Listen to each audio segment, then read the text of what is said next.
Every crochet project starts with a slip knot and a foundation chain. What we're going to do today is teach you both of them.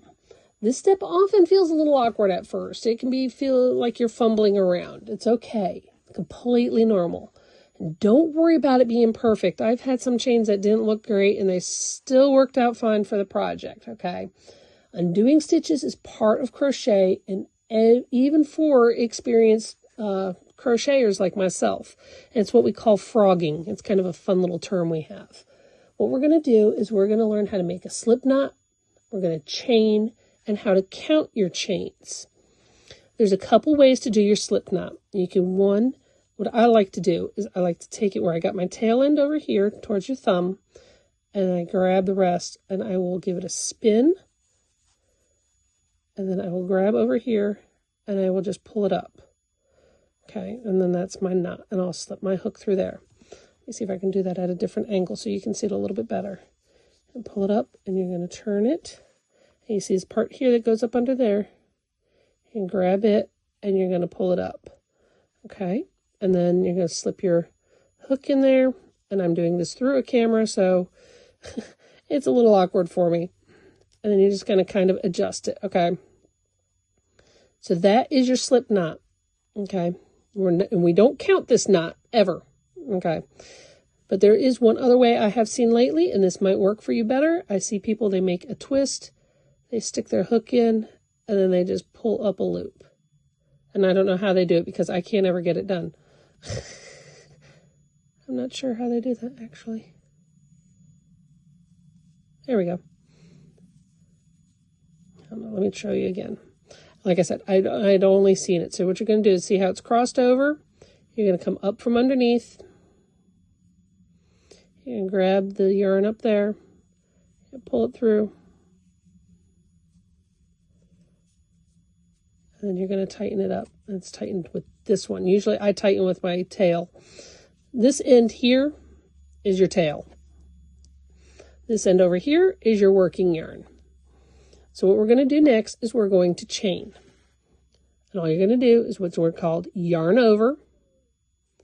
And you're going to pull it through. Make sure to hold on to that knot down here. And you yarn over and you pull through. It's super simple. I'm going to go through and do a few of them. Yarn over and pull through.